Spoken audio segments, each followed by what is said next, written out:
Hello guys, and welcome back to another EQ Austin video. So today we're going to do the story of Jonah, a preaching video, part 2 with the series for the story of Jonah. So I'm going to get this done as much as possible. We have a little more verses to talk about, so let's get into the video. And before we start, make sure I'm going to give you 5 seconds to like and subscribe. In 5 seconds. Ready? 5, 4, 3, 2, 1, 0. Did you do it in that 5 seconds? Comment below. Also, make sure you like, subscribe, share, comment, and turn on notifications.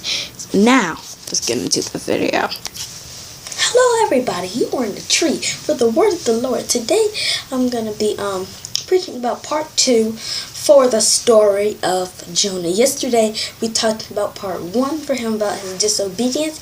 So today I'm going to be talking about part 2 this evening. So I want you to stay tuned. Remember, get your Bibles so we can get into this sermon of the Lord.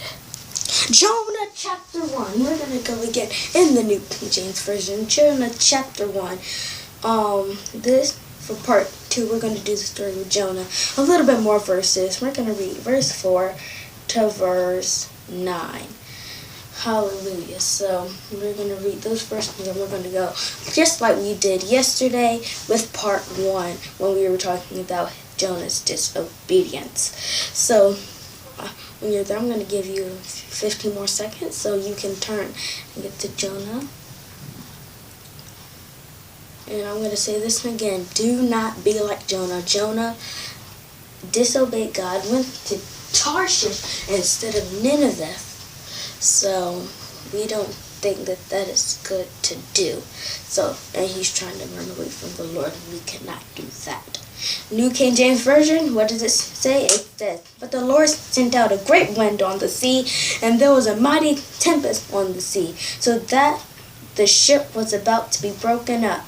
When the mariners were afraid, and every man cried out to his God, and threw the cargo that was in the ship into the sea to lighten the load. But Jonah had gone down to the lowest parts of the ship, had lain down, and was fast asleep. So the captain came to him and said to him, What do you mean, sleeper?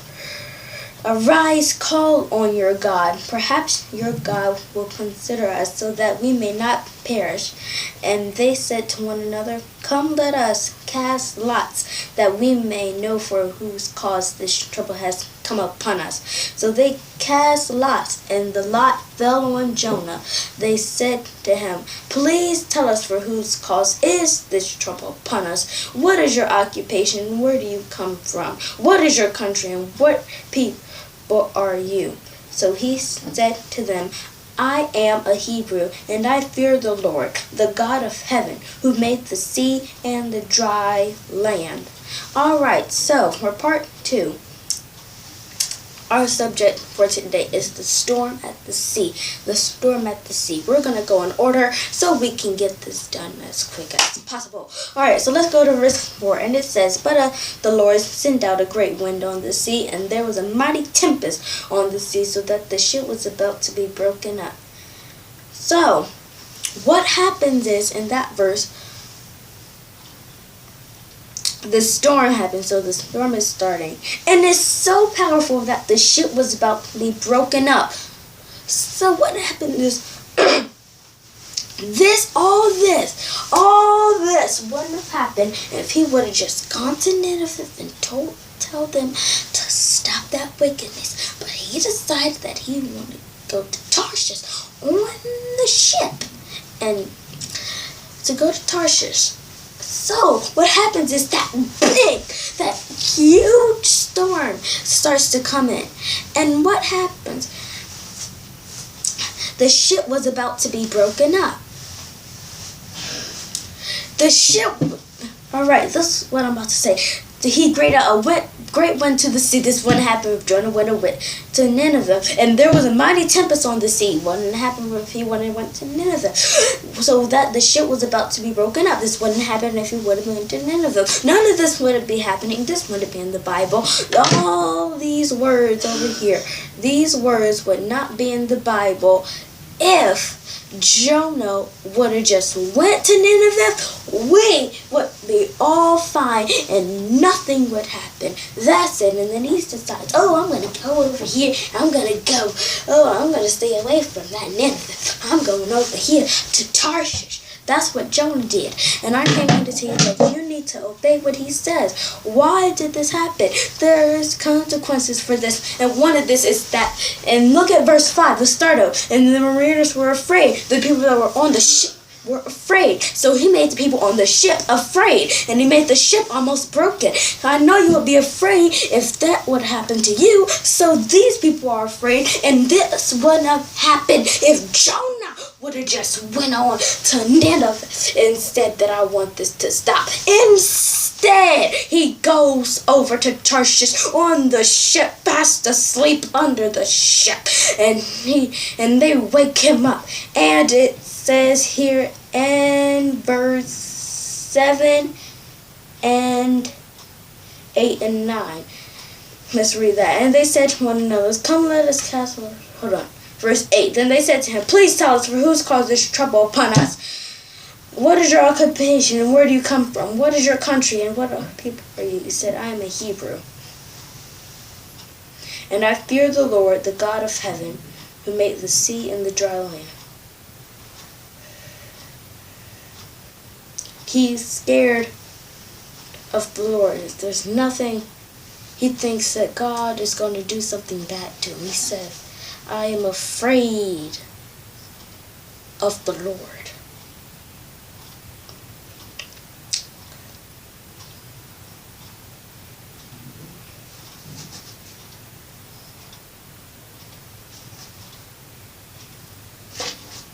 Hebrews are good people.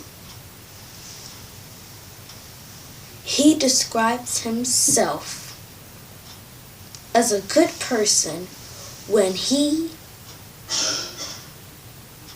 tried to get away from the Lord, disobeyed him. There's no way that that's true. There's no way that he would have said that he's a Hebrew. He's not a Hebrew because he disobeyed what the Lord said. This would have been true if he would have just went on there to Nineveh, and then he would have told him about the witness. Then none of this would have been happening. Because he did that, this is gonna happen. Okay, just go ahead and take it. So what's gonna happen is that, all right, let's come and get to the next part. We're gonna get to the next part. Let's see what's in verse 6. Let's see what's in verse 6.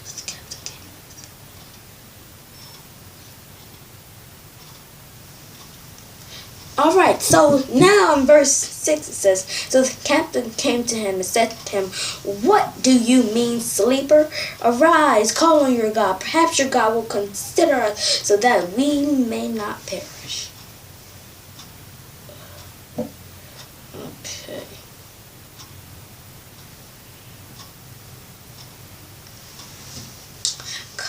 So they're saying, I want you to do this to God so we cannot get in trouble. I do not want to come here and get in trouble. And if we get in trouble, we may perish. And I don't want to perish because, perishing is a bad thing. And so hurry up, and I want to do it because I do not want to perish. I do not want to be a bad person. No, if he said he was a Hebrew, he would have been a Hebrew because he's trying to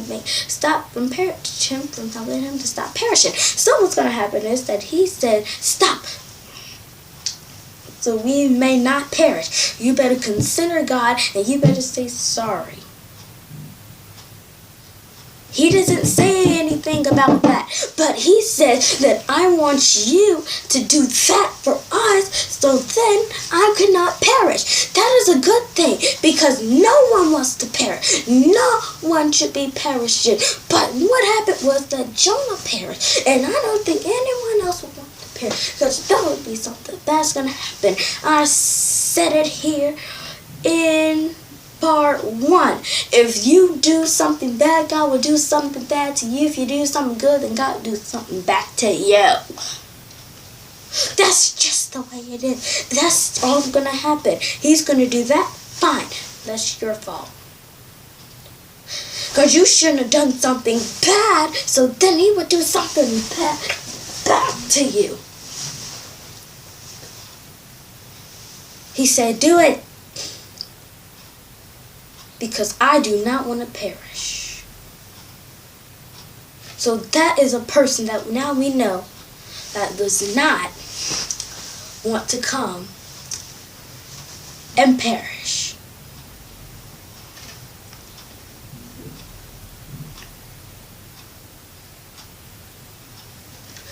What Jonah has done, he has made people afraid. He's telling them to stop, just consider God.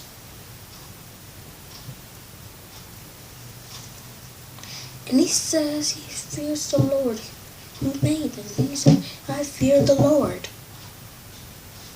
Is that the reason that he ran away? But that's not true that he's a Hebrew though. That cannot be true. There's no way that he would come here and he would be a Hebrew. He is not a Hebrew. I came here to tell you today that you cannot lie to the Lord. That's disobedience. But still, why are you lying to the Lord? Sure, it's gonna happen. You know already. You are not a Hebrew. And you're saying that right now. You are not a Hebrew. You say, oh, I'm a Hebrew. No, you're not. You're not a Hebrew. You're a person that disobeys God. So what you're saying is you're a Hebrew. You're the opposite of a Hebrew. I came here to tell you today that you cannot lie to them. They're trying to get the truth. They're trying not to perish. And he's not helping them. He's making them. He's making them come here. And he may make them perish. Nothing in this Bible says that this will happen. So what happens is he says, oh, come on. And he don't do nothing. He says, I am a Hebrew. He's not a Hebrew. He's not a good person. So why is he saying that he is a Hebrew and he is really not? He's not a Hebrew. He is the opposite of a Hebrew.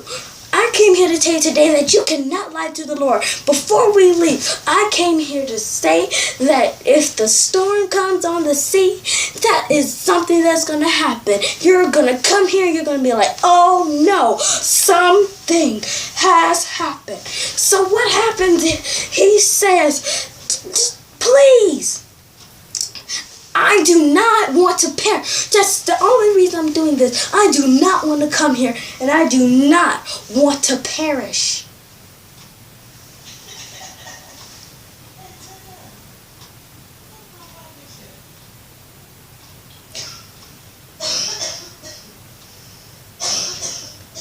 So now also it says, please tell us for whose cause is trouble upon us. So they're trying to ask, did you make this storm happen? And like, what is your occupation? Where do you come from? What is your country? What people are you? Before we go, I want to tell everyone that's watching this video to not lie to the Lord. You're lying to these people. You say, oh, I'm a Hebrew. I'm a Hebrew. I feel the Lord. That's true, but Hebrew, He's doing it. So, on to the Lord. Lied and truth. Lied and truth. Lied and truth. That's what he did. He did a lie, and then he told the truth. That's what happened. So I'm telling you today, do not lie to anyone, because that, you know that is not good for you, and you're not supposed to lie to people, and that's going to be how the way it is. I'm about to leave you right now, so I want you to know right now that not to lie to the Lord. Remember in part 1, he already said, go to Nineveh. He went out to Tarshish, and he's saying right here that he fears the Lord. Maybe he does, maybe he don't. But we may not know. We don't know if he really does fear the Lord. Does he fear the Lord? I don't know. Because it does not say in the Bible that he is telling the truth or not. But I know what a Hebrew is. And a Hebrew is a good person. And he is not a Hebrew. So what happens is he says, oh, I'm a Hebrew. And when you're really not, alright, I'm going to give the next 20 seconds talking about this. He is not a Hebrew. He's lying to the Marine, I think. I think it was. Let me see.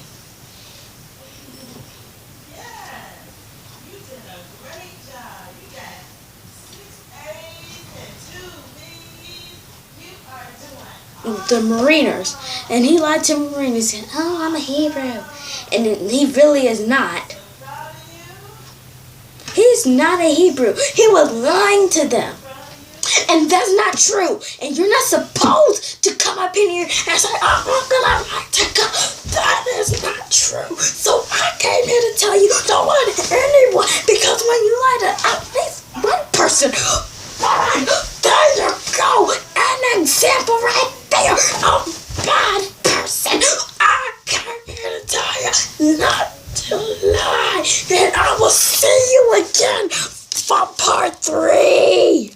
If you did not get that word, then you need to keep watching this over and over and over until you get the word that he preached, because that was a word right there, especially at the end. Do not lie to anybody, because he said that he was a Hebrew and he was really not. Alright, we're going to pray right now. Now unto him was able to keep us from falling, and falls before the throne of his name. To the only Almighty God we glory, majesty, dominion, and power, and now and forever. Blessed in the city, blessed in the field, blessed when you come, and blessed when you go. In Jesus' name. I hope all you have enjoyed part 2 and part 1. And the next day, the video for part 3 will be posted.